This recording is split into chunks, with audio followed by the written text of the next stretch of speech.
And they still want to get the Harley for Aeon to come back on stage. Pokemon's gonna be having the bans right now, so let's see what they're opting for this time, because they honestly haven't really got those sort of marksmen on the side. RRQ HOSHI will be going in on those bans to remove a lot of all these options from Pokemon at the moment. Pokemon might go for another Harith. That could be the case, but EVOS SG here, they're thinking about the next ban, and it's going to be Ling. Let's just say that they're acknowledging the fact that this could be a Yi Sun-shin side Ling. That's right, and there is that possibility for sure, but at the moment I'm just looking at, we talk about mages here. It's definitely the interesting draft. It's good to see that the captain itself is having a good time, being very calm, level-headed, still having the time to smile it off. Yeah, I agree. So they're feeling great about this. So, like, if you're the team captain, you need to be the captain's the team's anchor. Like, you need to be the rock that when everyone is just having a bad time, you're there to tell them that we should just fight this, we should just do this, and let's give our very best. Okay, they're going in for the 1-on-1 ban, which is a smart thing to do because we've seen that double MM setup before coming from RRQ HOSHI. And I really wonder what's next on this list, because honestly they can also work with just the Yi Sun-shin for RRQ HOSHI, but for EVOS SG themselves, they need to go going for those picks, right? So I'm looking at certain things like the Harith, which can be a pick that they usually go for since the clock is already being banned away. So what other options do they have? I mean, you don't want Pokemon to get the Claude, so that's one thing. I think It's already been banned away. Yeah, I think Harith is going to be a good pick here for EVOS SG, just to give that certain amount of late game insurance, even if they did not get the Yi Sun-shin. But it would be very risky if they went for that, since they didn't have the vision from the Mountain Shocker anymore, so they can act 2 steps ahead to whatever RQ HOSHI is planning. And they're planning to go at this very straightforward. They just want to fight. That's right. And it could be Potato. It could, the Harley could be the jungle hero. Very interesting double mage setup here. Like, of course, you're trying to match these two vampires apart, right? The Camilla versus the Alice in the way. Drain each other out. Take your time, like do it all you want. But this is the final pick for the side of Aeon, still having a little bit of time to think. But Albert and Finn, how would you finish the composition? And I mentioned about the Harith, the Articulated away. We also mentioned the double mage, so technically RQ HOSHI does have it on their side. Okay, the only thing that I don't like about RRQ HOSHI's lineup right now is they don't have a clear-cut way to catch the Harley. Yes, that's going to be the Carmilla is there, that's straightforward. But then again, you would know that Potato or whoever is going to use that Harley will ask if the Carmilla has thrown out the stun. If he has, he's just going to position himself so that the Kagura doesn't get a stun on him. So they don't really have a solid catch on this Harley. We could have gone for the Kaja more, but I think RRQ HOSHI doesn't really put Kaja in a high regard. So EVOS SG, they just need to get a support or a jungler, and it's going to be 4 mages onto the side of EVOS SG. They started, they kind of did the same thing earlier, but it's the polar opposite of things since it's a physical attack 4-man setup.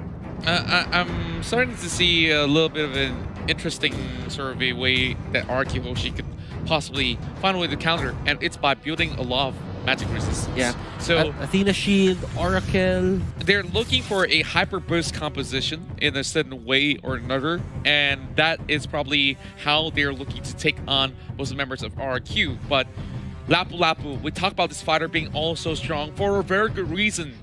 Like, if you let him hit the mid to late game, he's still going to be having that sort of potential to be able to out-sustain them, just run at them, get those damage being done. It's like a Uranus 2.0. Not as annoying with him running all Not as base, annoying. Not as annoying. I agree. You know what? The players are ready.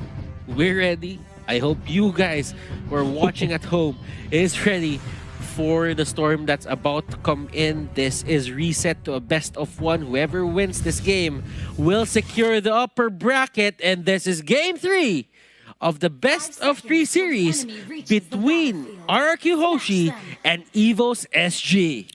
EVOS SG, the last attempt back in M1 was not what they wanted. They crashed out of the group stage, but this time they're making their way into the playoffs if they could by taking arguably the best team in the tournament, RRQ HOSHI. But RRQ HOSHI, of course, being called the best, they still have things to prove that you are still there on top of the throne.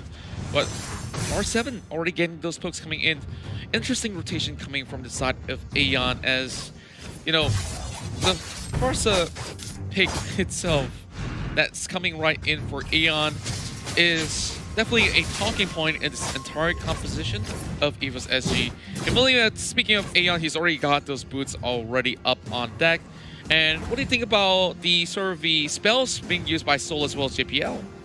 Vengeance is a way to stop the damage output into the early stages of the game. I mean, they would be standing in front of the Carmilla, Lapu-Lapu, so just getting a bit of damage mitigated and throwing the damage back to these guys will be, let's say, a bit important in the coming fights into the early game. It could help them into the mid game and late game, but it depends on the tempo that they will set for the early game. And right now, look at this, JPL dealing so much damage on Psycho, and I think Psycho is just forced to go back.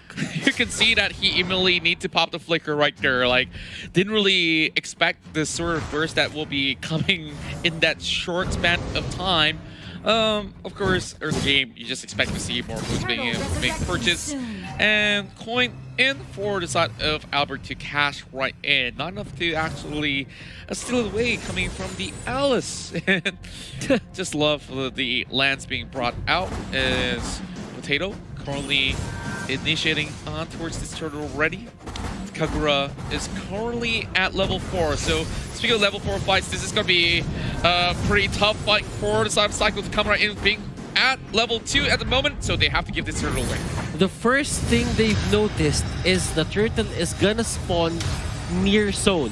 So when Soul got his level 4 ultimate, actually he's at level 5 right now, they just went for it. And they knew that if someone is gonna come from the side of RRQ HOSHI, they're gonna be zoned out by that Black Dragon form. And great usage of the ultimate, by the way. Yeah, like, it's a perfect setup. Like, there's no better way to actually put that apart. Like, RQ already understood that, okay, this is a no-go zone. So, might as well just give the first one. We still have many more opportunities out there. Lil Wander now will still go in the hands of Evo, so a little bit of a slight lead amounting to a lot more. But, oh, the burst going out for Pokemon as he's using the Blood Oath to survive. He tries to go right back in to soak in a little bit more, but JPL has arrived to see. They managed to trade with R7 going down, and Finn as well. 2-for-1 trade in favor of EVOS Singapore. I like EVOS SG's lineup in terms of punishing people. That Sylvana got the stun on the Kagura, and that led to Imperial Justice.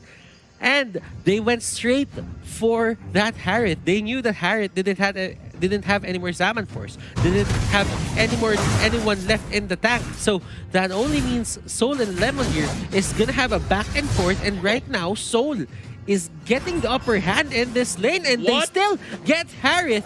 He just respawned. Wow, pure magic. We didn't even see that one coming. Like, literally. So. Yep, now, 3-1. I really feel that this is actually giving too much of that surfy stuff over to the side of EVOS, but a dive coming from Lemon. They're still locking towards Aeon. He managed to escape with his wings. Flame shot coming out towards Lemon. Oh, that shot returned the favor. Soul secures that for 4 kills in EVOS side. Okay, so we all kind of know how Potato or Harley got his passive rework. for every hit, the magic resistance goes down. That's So right. it makes a lot of sense. If Potato is gonna rotate, then that only means that, well, let's check here for a bit. Potato is here. He Maybe does as go well. for the hat trick. And Oh, right now, Zamaforce in front of everyone, and they get forced back. That is the power of the feathered airstrike. That's right. And they proceed back to getting the turtle. A little bit of push and pull. EVOS so disciplined, knowing that they can actually force things out. Lemon now in the middle of these members, really distracting them away. They are giving out JPL and RRQ HOSHI. Both go right in, and they steal that turtle away alongside with another kill. JPL so being down, and this is going to be pretty much that opening for RRQ to come back up online. Remember that if EVOS SG commits a lot of the ultimates, RRQ HOSHI is gonna take advantage of the cooldowns that EVOS SG have. Indeed. They have a lot of big teamfight ultimates, and big teamfight ultimates usually lead to like high cooldown. That's Black Dragon 4 has high cooldown. Aeon, as long as he doesn't have feathered airstrike, RRQ HOSHI is free to engage as much as they want. And absolutely, I have to say that this game, going on the back and forth, Potato now being flipped out. Lemon will be able to secure the shutdown on his Lapu Lapu, but Yuzong has arrived. They're being pinned down, and all of them are in this choke point. So Vin has to do whatever it takes, and it's going to be the fair airstrike in the middle, not being able to do anything at all. Double kill for Lapu Lapu, and RRQ HOSHI has finally found themselves ahead in terms of kills. Calamity Reaper already in the hands of Potato, but it will be Soul that will be backing away, giving room for them to take another turret down. Now, I just love the response coming from RRQ. They are finding their way back into the game in a really quick manner. They've already got 2 turrets being secured, and EVOS SG, now that they lost pressure across the map. Oh, that burst! And Vin, he's gonna get caught out. Art 7 as well, and RRQ HOSHI here pushing their luck, overextending and overstaying in the enemy jungle. They get punished, and here comes Pokemon. You don't have Purify anymore. That's going to be Blood Oath, Flowing Blood, and all the disables possible to be thrown out here by EVOS SG. They secure 2 kills, and right now this is a back and forth. Contra, we are on a seesaw right now. One gets the lead, then the other one gets the lead back, and so on and so forth. They're just playing in this playground right now. Indeed. And now, with this turtle up online, they are selling the scores in terms of gold disparity. Baron airstrike, and finally they secure the turtle back on towards the south. EVOS SG. Psycho tries to run away the carts. Enough to secure the kill. Vin popping down as well. Lemon now stuck in between the 4 members. Make that 5. Where can you go, Lemon? I'ma squeeze you out to make some lemonade. And that's a big shutdown goal coming right in. EVOS opens up the mid lane. When Clash gives you lemons, make lemonade. I like the idea, Contra. But you know what? They didn't have the opening. RRQ HOSHI just went a bit too aggressive there. They had it on lock. Like, you have to wait until EVOS SG fails their initiations. They've used their Black Dragon form. They used everything, but onto the top lane, there is a fight happening. It's Soul and the Yisun Shin having a bit of a scuffle, but nothing's gonna happen. Yeah, they called it off really quickly. I guess it's just a small little taunt coming out there. Now, just look at this goal graph for a little bit. EVOS initially having 2K lead. Now, after that fight, 2 fights in lead. RRQ managed to pull back, and now only 1,000 in difference. Honestly, as much as it's a 3-kill difference, it's still not too bad for time RRQ. Vin this time getting caught out. Wow, this Harley is going insane. 5 kills already. Lemon now getting caught out once again. Soul driving everybody away while Pokemon is zoning Psycho. Aeon being the center of attention, but the rest of EVOS, they can't just choke out this Lemon, squeezing him through the walls. And where can he go? Soul also drawing all that aggro, and this is that mega kill for the Harley. What did I tell you? The best Harley of the tournament has arrived to the scene. Potato just showing us his creds as the best Harley, and I do agree with you, Contra. He's playing one hell of a game. Now, going back to what I was saying earlier, since we're talking about the Harley, Harley got his passive reworked, and whenever he hits you with his skills, your magic resistance goes down. And it makes a lot of sense since you have a lot of allies which who deal, a lot of magic damage. Anyone that Harley sets its sights to is 100% gonna get bursted with this certain lineup. But right now, Potato getting caught out. Lemon here, just being a beast, just fronting on everyone here. And he has been finding himself at the back lines every single time. Pokemon right now, they really want to fight. Pokemon going out, and that is going to be his death. Vin really trying to control Soul here. Soul doesn't have the Black Dragon form anymore, and that is the punish. Going to the side of RRQ HOSHI. JPL is the only members alive right now. This is a little bit messy for the side of EVOS SG. They were trying to focus on towards Lemon, which Lemon once again turns the tide for EVOS SG, and that calls for a Lord. There's no way that JPL can get anywhere close by to be able to secure this one. They have to give it up to RRQ. So now, yep, in terms of kills, there is a little bit of that survey advantage, but Goldie now throwing back and forth. But RQ now holding it for the moment. We haven't seen a convincing lead from both sides. It's just basically the seesaw that you just mentioned. Yeah. Lemon just went through hell and high water to get that Potato pick off. Yeah. He's actually doing great the whole game. He finds his targets, he's doing his job, and the Mountain Shocker is there. So that means RQ HOSHI gets vision of what EVOS SG is planning to do. Well, with that already split up here, Lemon's going to be interrupting from the sides as well. They'll be able to get another one through the mid lane. But the Lord, they're marching towards the bottom side, and all of a sudden, you can see whatever lead that EVOS SG had has suddenly disappeared. It's going to be a 3K disparity, but slowly catching up with all these spin waves crashing towards this side.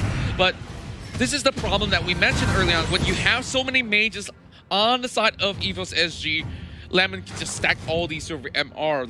When the game ends, of course, I want to see what Fel has to think about this. I think let's just show the items right now. Let's just see how they itemized against this certain EVOS SG lineup. As you can see, there are a lot of Queen's Wings. There's probably an Oracle that's gonna come out of Lemon. And Psycho as well with the Athena Shield. He's gonna pick up the Oracle. And they're not holding back on these magic mitigation items. Lemon going in, and this is what I was talking about. Potato getting caught out. Wait a minute, he's going on a 1v1. And he walks out with a kill. Lemon, are you insane or what? You're still going for it. And oh my, so as well as JPL, they are going down. And they are just being pushed and pulled. Pokemon can only watch his teammates fall. R7 being really low, but that's not going to be enough.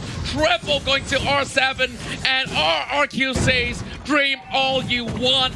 We are trying to secure the upper bracket itself, and we will see you in the playoffs later on.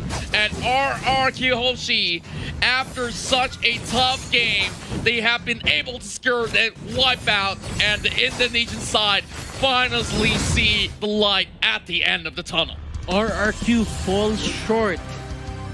No, EVOS falls short of getting that upper bracket. RRQ just being the dominant force that they are, and a lot of people have been expecting this, but they did not expect EVOS to get one game against RRQ. Honestly, that itself is respectable coming from both sides. Potato has put out the performance of his life. Today marks a history where EVOS Singapore, they are going to be going in towards phase 2 as the second place finisher in their respective group. But you can definitely see the hopes of the nation is up there. So, of course, having a little bit of heartbreak alongside Potato, they gave it their all, and you can see one wrong move will cost you a game. They were almost there, but at the same time, it was a